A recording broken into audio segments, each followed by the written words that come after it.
Hi, hello everyone. So I'm Sanne Grinovero. I work on the Hibernate team at Red Hat, and we're going to talk about lots of innovations that we recently did, actually. And but let's start from who I am and how I came to this project, because that is quite related to where we're going with World Talk. So so I'm Dutch and Italian, but I'm living in London, and I even hear that my name here is a girl's name, but in Holland it's just a normal boy's name. Well, I've been passionate about open source for many years. I started using Linux in about 2000, and I was experimenting with it.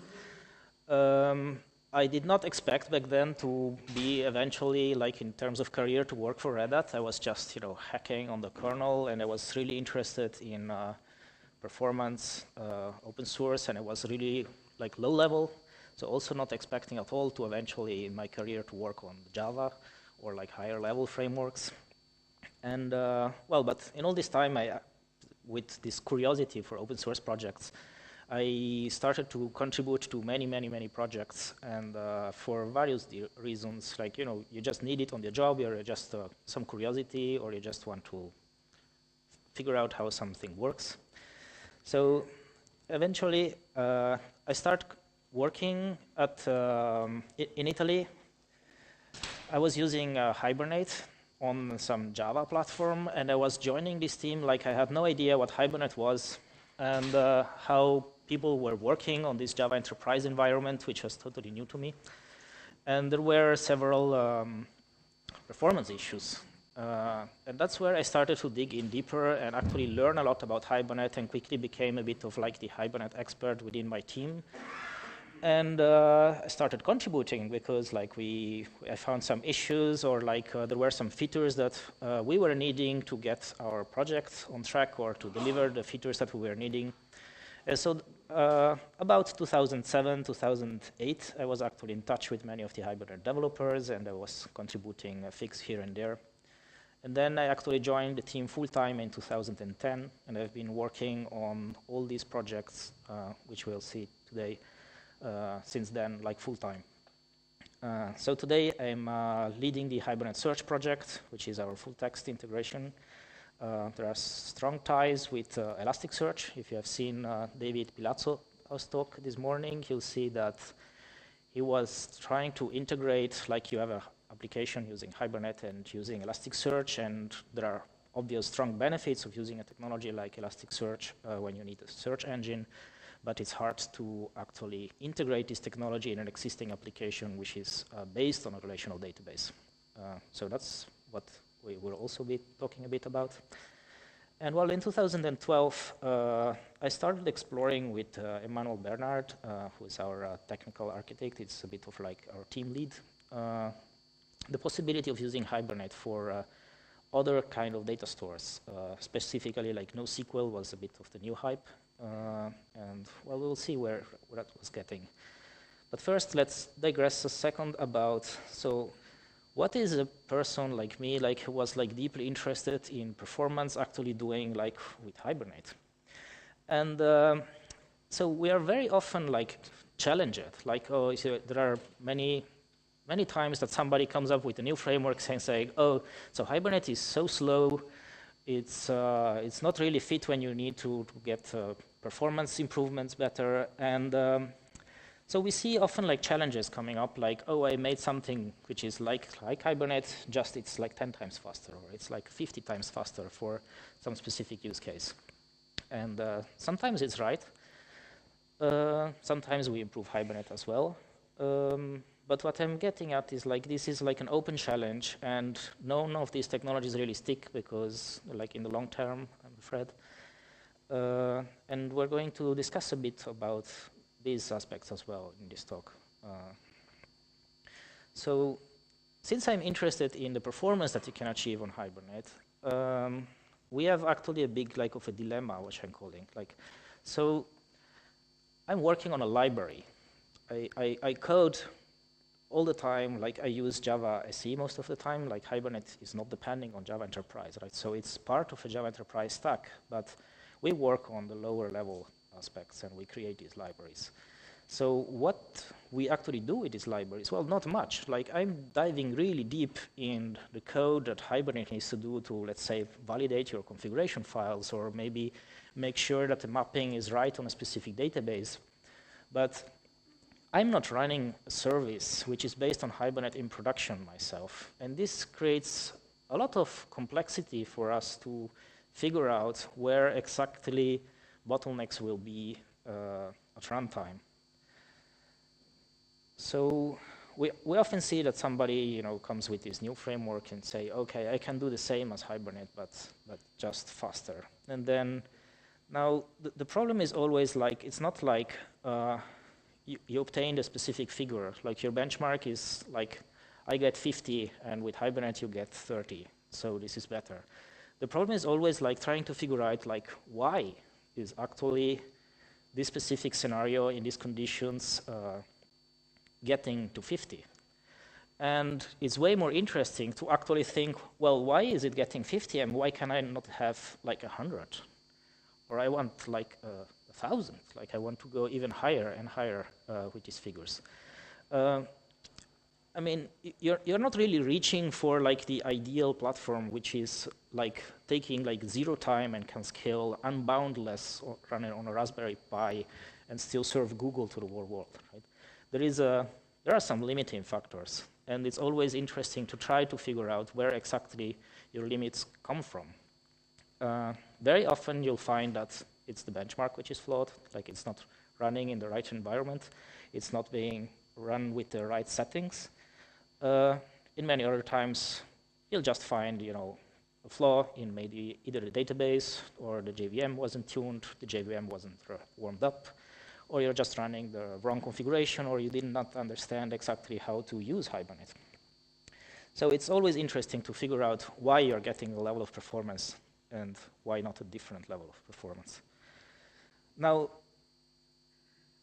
if you're saying, like, we got 50, why can't I have 1,000? Now, that gets you in a never-ending problem, because you really always need to set some performance goals. Like, you just don't want to get your application faster for the sake of being faster, because then you're just wasting time.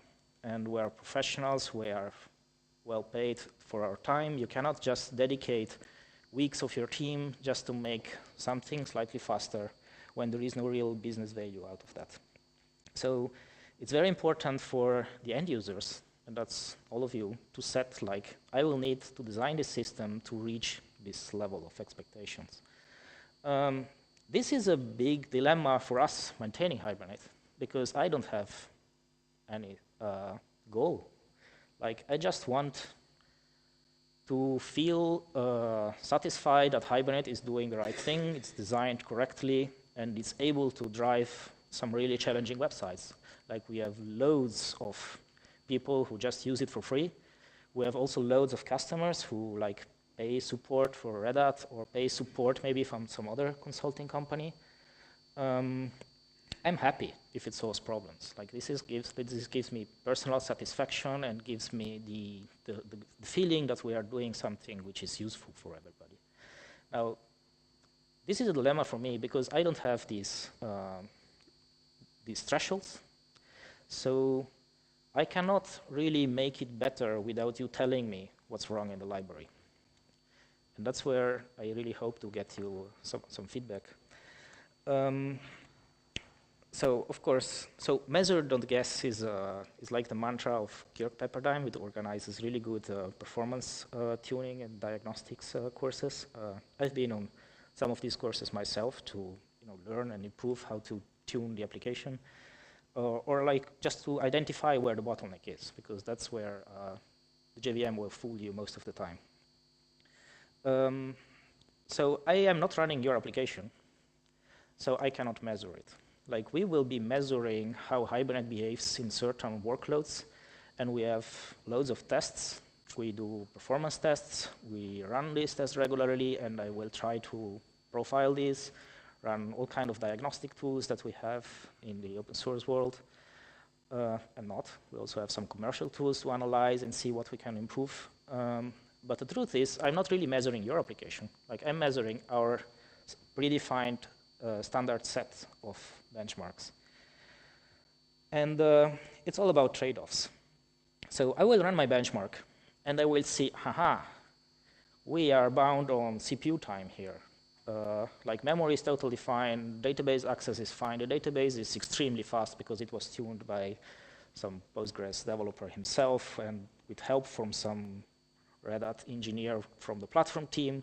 So, and then we find like, oh, there is CPU problem here. So, well, I'll go to Hibernate, the source code. I will identify exactly which area is consuming a lot of CPU time. And there we introduce some kind of a trade-off. Like I might be able to make the computation work faster on our processors by consuming a bit more memory. And I see like in my workload, memory is totally fine, it's not a problem. But maybe in your workload, you were totally fine with your CPU usage and we were actually needing us to consume less memory. So it is totally possible that when we are tuning for getting better figures out of our benchmarks, I'm actually making the library worse for you. Now this is where it gets really interesting, and to really give us like feedback or just send us an email like, oh, we have this bottleneck here and this is slowing down our system.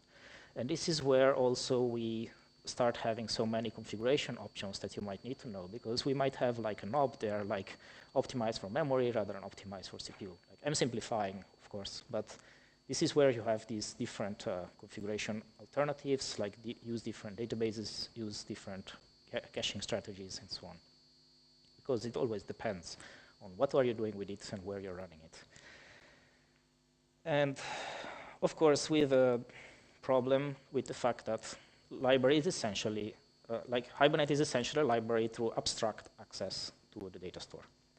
Well, all abstractions are like hated by high performance persons, because if you're abstracting it, you are introducing a layer and it's not doing exactly what the person might want. So this is another complexity we have to face, and I just hope that it is, we know it is very useful to have this layer of abstraction. It's also a leaky abstraction by design. This is so that you can totally use, from a Hibernate session, you can get a reference of the JDBC connection.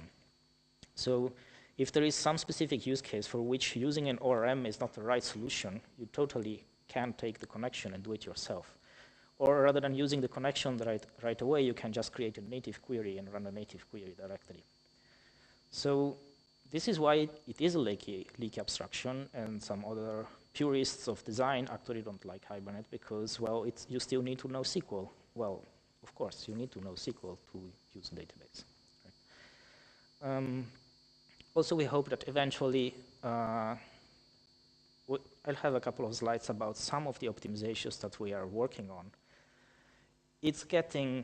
Hibernate is getting smarter and smarter. Now, the idea is that eventually the SQL that we will be generating, or the strategies in which it's accessing the data store, will match or even outperform the smart native code that your DBAs might be running.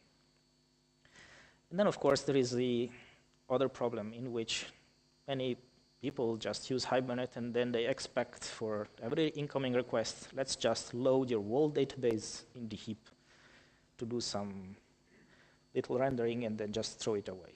Well, I can't do anything about that. That's just the developer's problem, not having enough experience with using the tool. Of course, it needs to be, you need to understand what's going on, which data is being loaded, and if you can prevent that, absolutely do so. Now, the good news for me is working within Red Hat, there are other teams which are using Hibernate, and so they gave us quite some feedback, and they also have an amazing performance team. By amazing, I literally mean amazing. Like, we have people there who are committing on OpenJDK, and they're focused on improving the performance of OpenJDK. There is now a whole team dedicated in creating a new garbage collector strategy on the OpenJDK. There is people working on the Linux kernel level to optimize how the JVM might eventually be able to optimize network packages going to your network device. And all these different teams, they are kind of coordinated or interact closely with what's the performance team in middleware. Now, their goal is, of course, to guarantee that the the software that we work on, that we develop, and that you will use, is able to scale and run at high performance. Now, high performance might mean many things. It might mean run on very big irons that you might buy, or just scale very nicely on small devices, or just on cloud environments in many places. Now, the good thing of this team is they are really, really methodological in how they run the benchmark. Most of the times, the problem is how the benchmark is set up and how it's being run, or it's just running within the wrong environment, so giving you the wrong hints of what's wrong with the system. So for these things, I am lucky enough to be able to have them run the benchmark in their environment, and they will give us figures and test regularly. Like every single release in the Hibernate community, they are eagerly testing it, because you will see if you study the changelogs, there are always a couple of commits coming from different people because of performance improvements.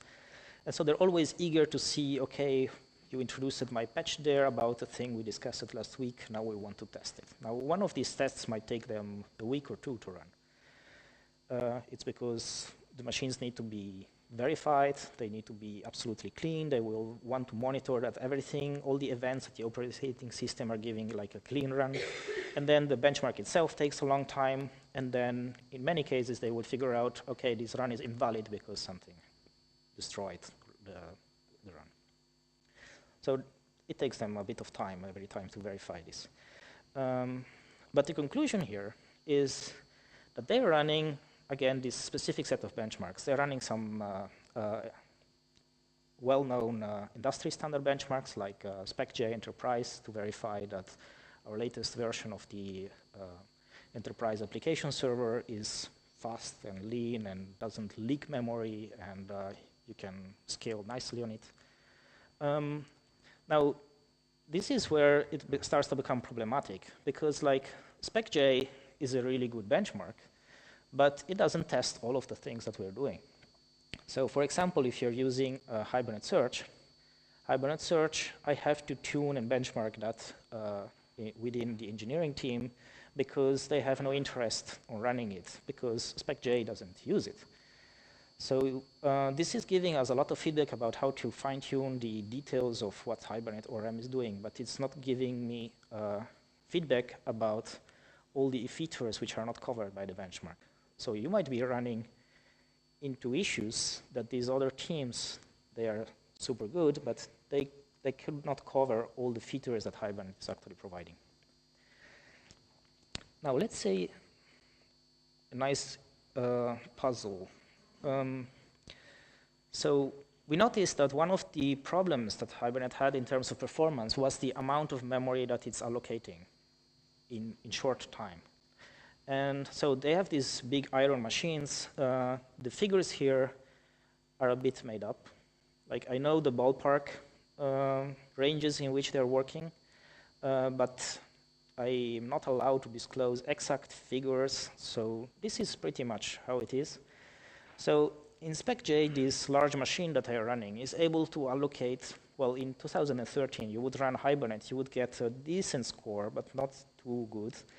And you would see that it was allocating about 200 gigabytes of objects per second.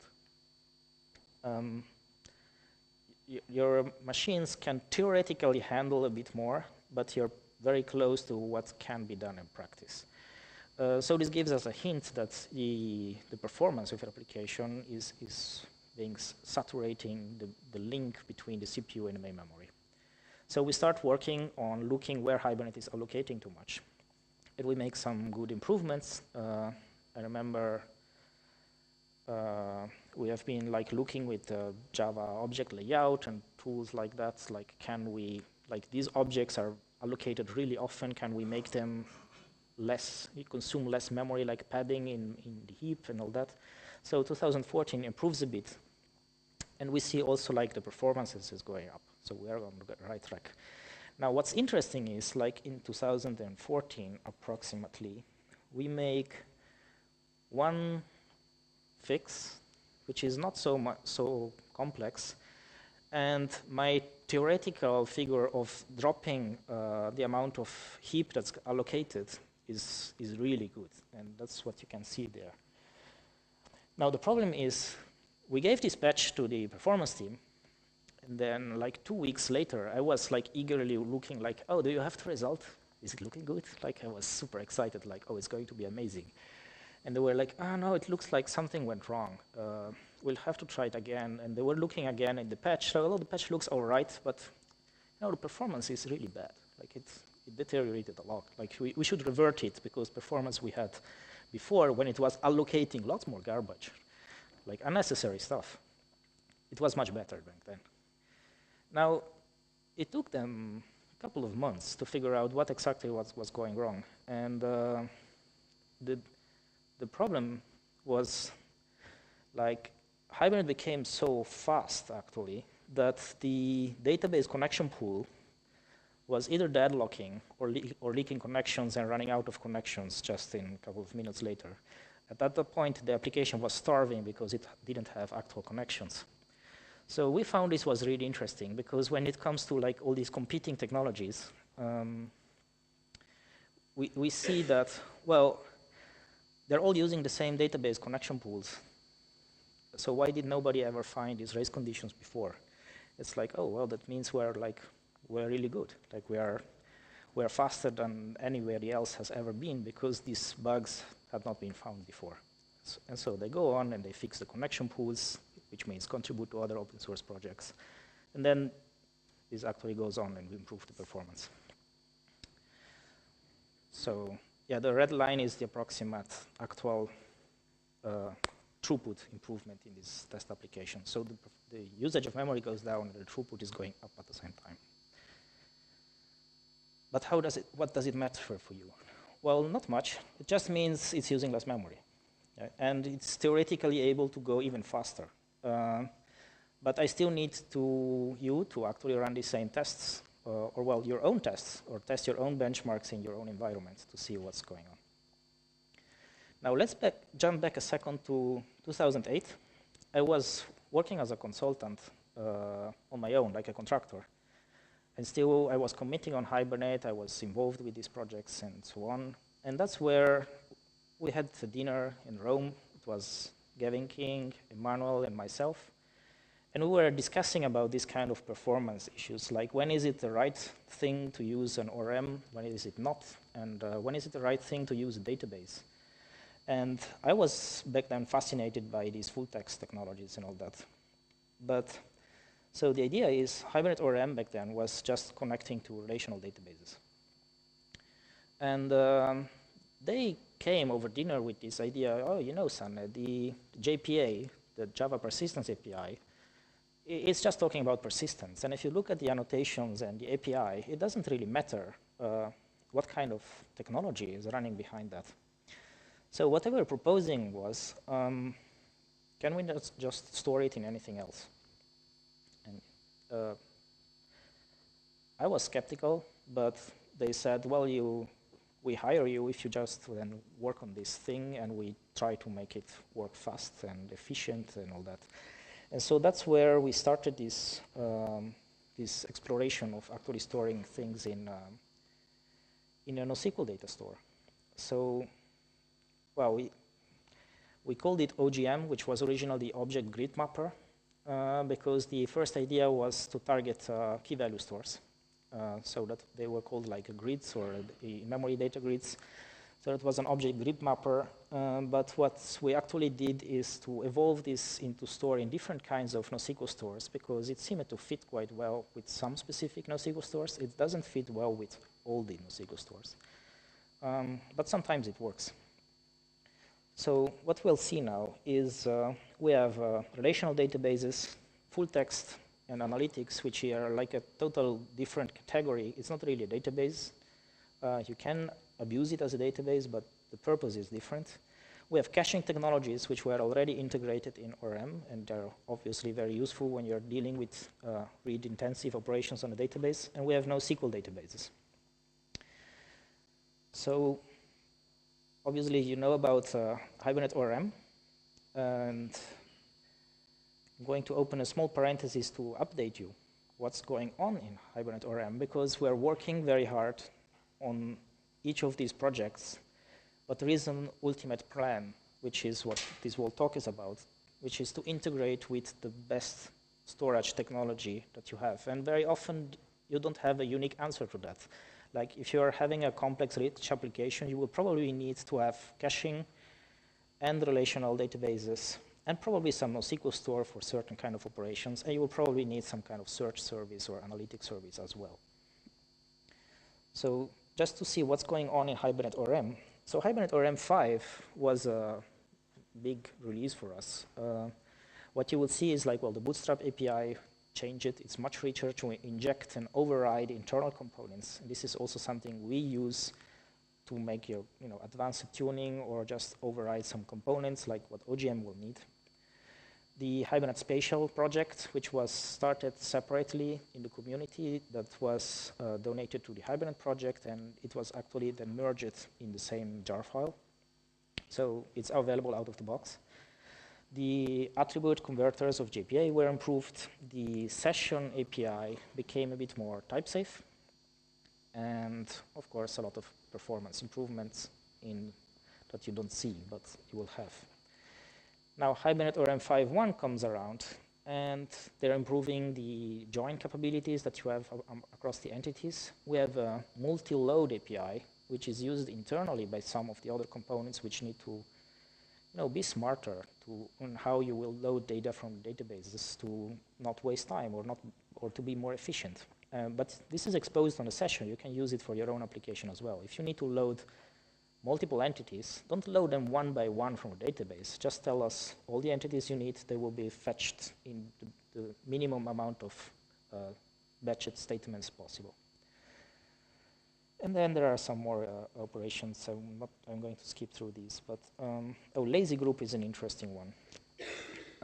It allows you to materialize just a partial view of an object. So if you know your entity is mapping something which is really rich and large, but you're only going to read a couple of fields for a specific use case, you can mark this as part of a group, and that defines your use case. And then you can say, Hibernate, I'm going to load this entity for this use case. It's only going to select those things. This is related with the size on the actual wire. We'll see that in a couple of slides. Now, in Hibernate ORM 5.2, which is the latest main stable branch at this point, it's baselined on Java 8. So before it was able to run on Java 8, but also 7 and 6, I believe. Now you have to run it on Java 8 minimum, because we're actually integrating all the things which were optional before. So the Hibernate Java 8 components, which is including like mappers for the new date times, they're all merged also in the main jar. And well, there is a support for streaming and optional.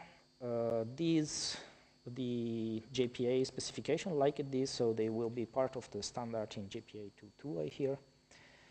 And now in the caching area, we had some help from the Hcache team. Was also Hcache has, of course, a long history of working together with Hibernate. Now we are supporting mostly Infinispan as a cache, because that's what we use within Wildfly, and Hcache as a cache, because we have these good relations with the team. And so with them, we created an integration for JCache, so that if you have any other cache that you would like to use, as long as it's compliant with the JCache standard, we can use that as a JCache, as a second level cache integration for Hibernate ORM. And now you can use ByteBuddy as a class enhancer.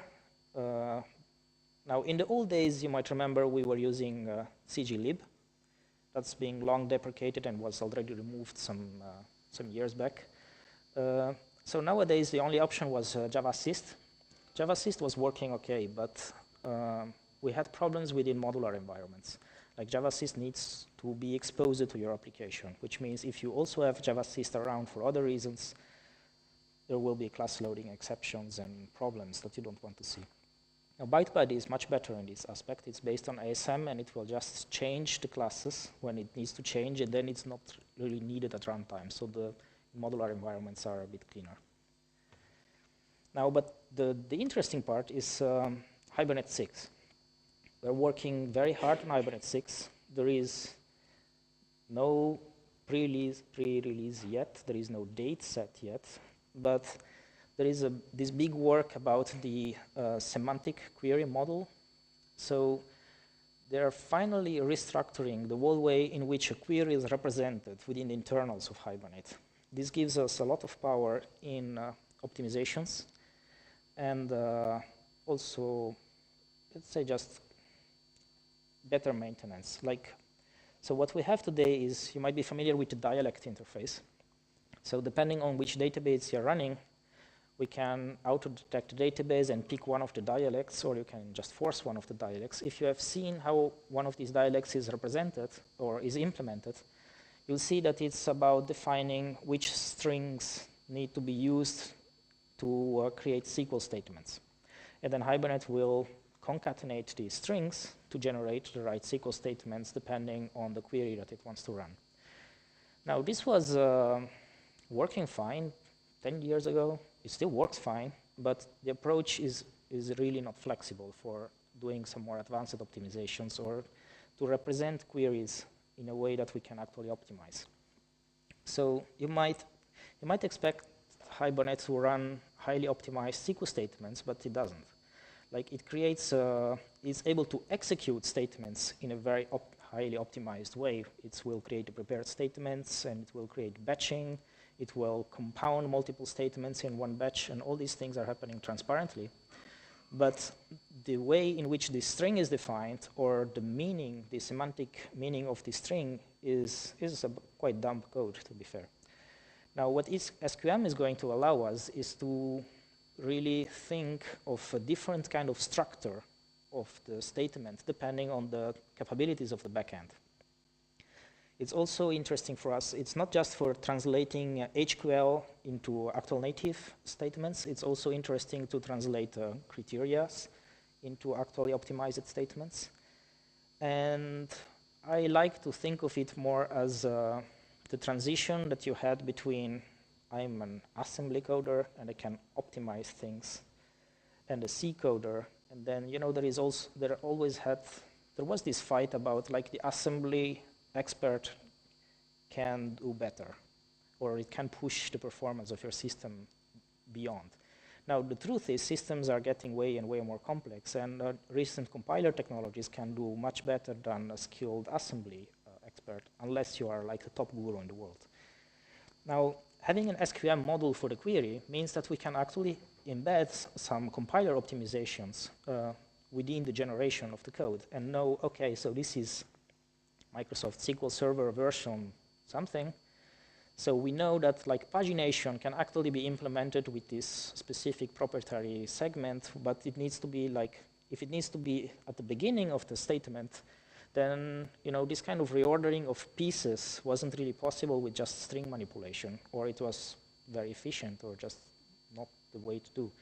While now Hibernate will be able to actually generate these things. Now, I don't think we will have many highly sophisticated performance optimizations in version 6.0, but these backend internals will be able to take advantage of these such operations eventually.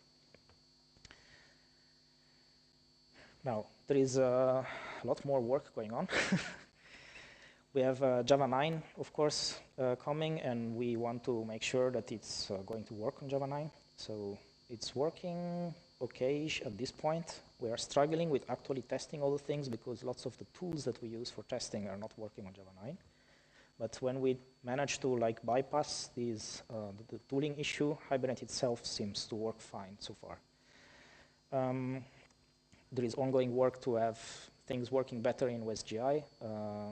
It should already work on OSGI, but there always is something to improve in that area. There is Yandex integration, which is an effort we're having to make a bootstrap of the frameworks faster. And second-level caching is improving as well. The problem we have with second-level caching is that it's actually a bit heavy to invoke the cache. So the purpose of caching is to make the hot areas of the application extremely fast. Now, this code is pretty well written. It's, of course, cheaper to access the cache than to actually go and to have a round trip to the database. But these specific parts of code are hammered really, really hard in high throughput applications. So the benefit of tuning just this access to the cache a bit more is giving like a really high value on the overall throughput. It might surprise you, but we also contribute to the actual JDBC implementations.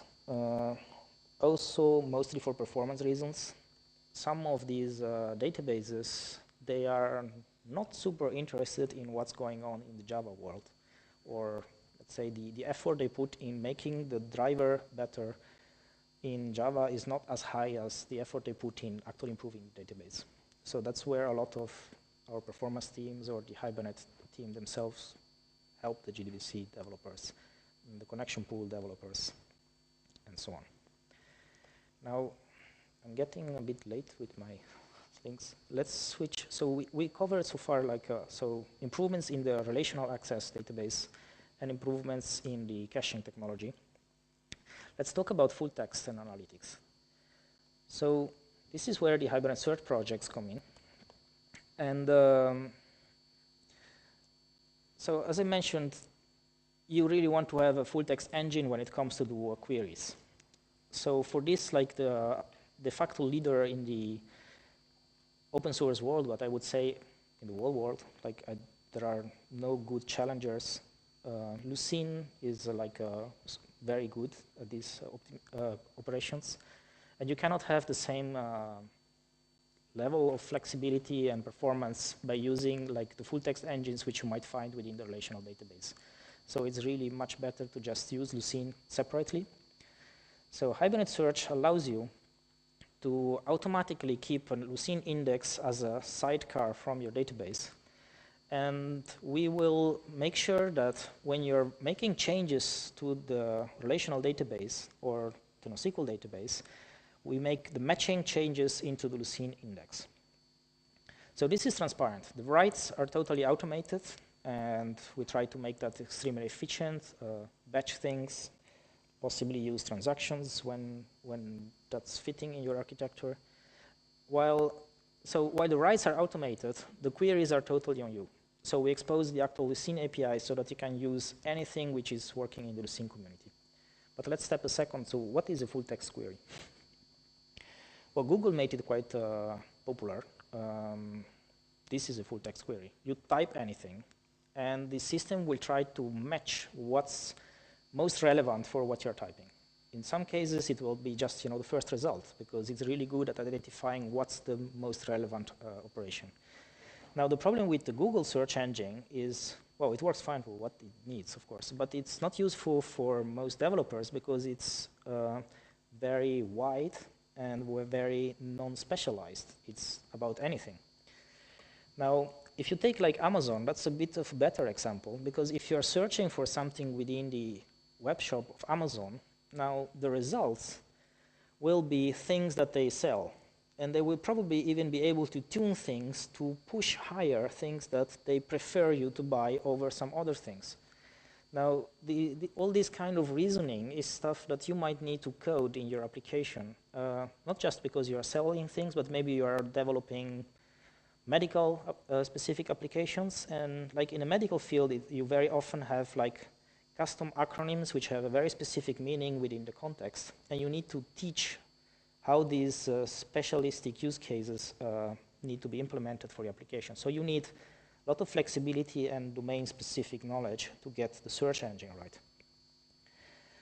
For example, on Stack Overflow, you can search, and it will suggest things which are possibly similar to what you have already searched. So how do you add Hibernate Search? Integration is extremely simple. You just have to add the dependency. And please get a version which is matching, like compatible with the ORM version that you're running.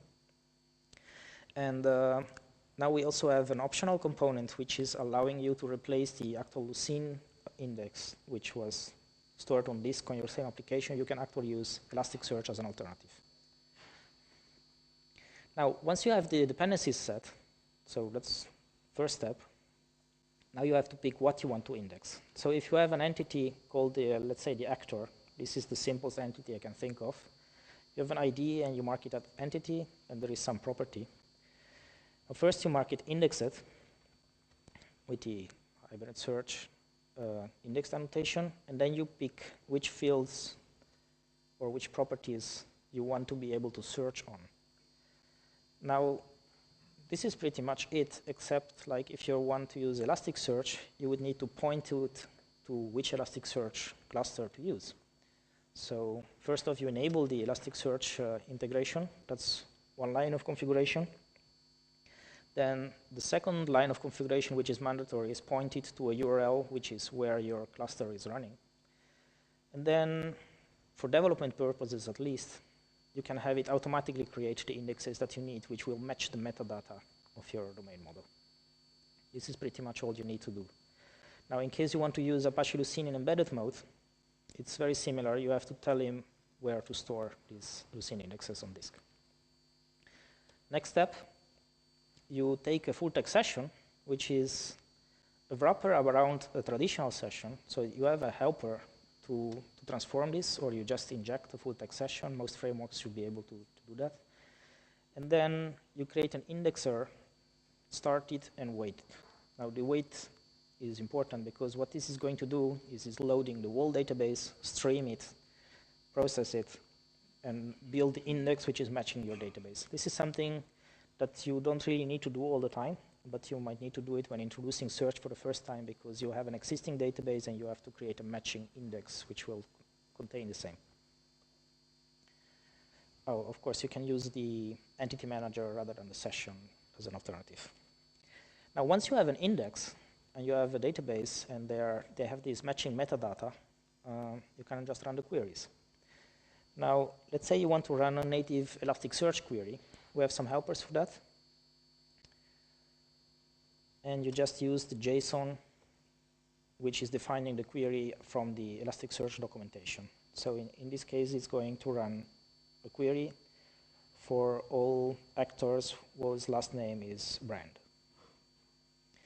Now, the interesting part is once you have wrapped this, so you define the Elasticsearch query, and then the query object you have here, this is a JPA query. So at this point, you can, it's a Hibernate query in this case, but it could be a JPA query if you're using the JPA API. Then you can just use the normal pagination, scrolling operations, or just get a list. And the best part is the results here are actual managed entities coming from the database again. Now, if you don't want the managed entities loaded from the database, you can use projections, and that means we will be loading things from the search engine directly. The difference is that if you're running in a transactional environment, you probably want to load the actual data from the database so that it is running within the same transaction, and you can actually change it and write it back to all of this.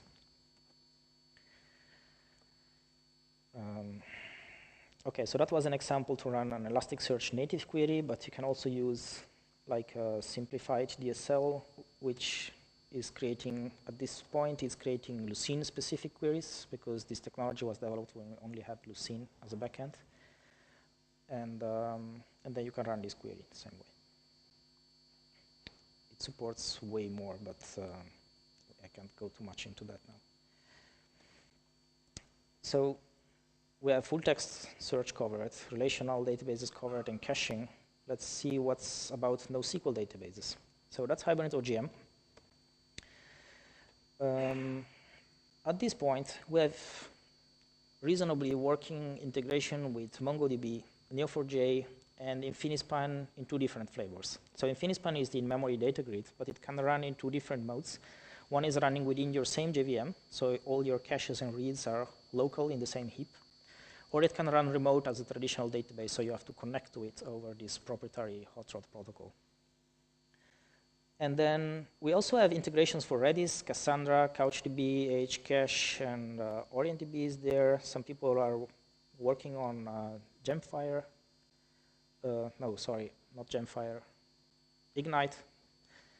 Now, but we had to move these in a separate repository because it's too much work and our team is too small, so we cannot maintain a reasonable, good quality on all of these. We had to pick the ones which are best at this point and which are most strategical for us to maintain. The others, we hope they will mature as well. Maybe when people start helping on this, or like there is an interest, like the Ignite integration is being made by the actual Ignite team. So that looks promising. Like the Cassandra integration is being worked on by people who normally code on Cassandra. So it might take some more time, but we will get there, I hope. So for now, we have MongoDB, Neo4j, and Infinispan. MongoDB, of course, is not transactional, so you have to keep that in mind, while Neo4j and Infinispan actually support transactions.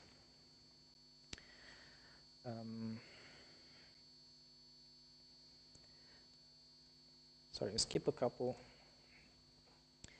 Now, in a key value store, let's see quickly why you would like to. So a key value store is a map in Java. So you could take your objects and serialize them in there, but this is a really big no-go, because if you are serializing your classes, well, first off, Java serialization is not really efficient. Second is, as soon as you change your class definitions, you won't be able to read your database anymore.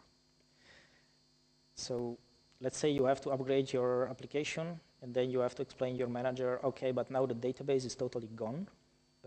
That's probably a complex conversation to have in certain places. So don't serialize things, and this is where OGM actually helps. It's like the same like with databases. Like we are not serializing Java objects and sending them in a blob in the database. We are destructuring them in the proper primitives which are native for the technology which you're using. And of course, if this has to happen, it means you probably have a schema. Like most NoSQL stores sell you, oh, you don't need a schema, but actually, then you will need a schema to get the best advantages of them, like best performance out of it, or be able to do better search queries on top of them. So we help with these things, and we help with the error handling and the, sorry, I'm jumping again, initialization and maintaining of the connections to these NoSQL stores, which is also quite tricky. Now, to give you an example, this is like a protobuf schema that you would need to create if you are dealing with Infinispan over hot rod. In this case, all messages need to be encoded in the protobuf messages. So it means you need to learn protobuf, and you need to encode all your objects in protobuf and so on. Now, what happens with OGM is it's your usual objects, it's annotated with entity, and that's it. And then we generate the protobuf schema. We upload this to the server. We negotiate this is a valid schema.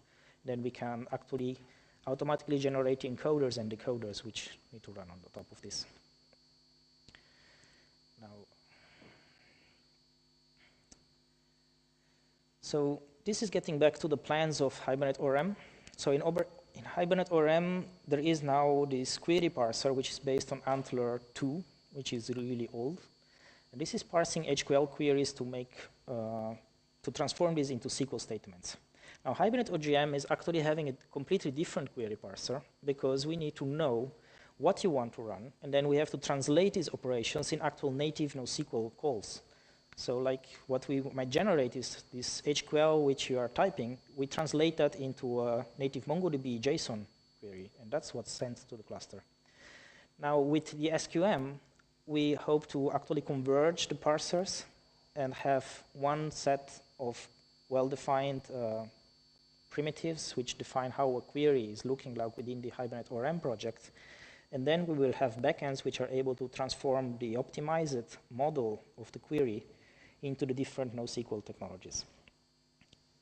I mean, queries are working today mostly in these, like the MongoDB and Neo4j cases. We're able to translate them, but the translation is not complete. Like you would get an error with some sophisticated queries. So that's our plan for OGM convergence in ORM. And I'm running out of time, but that was it.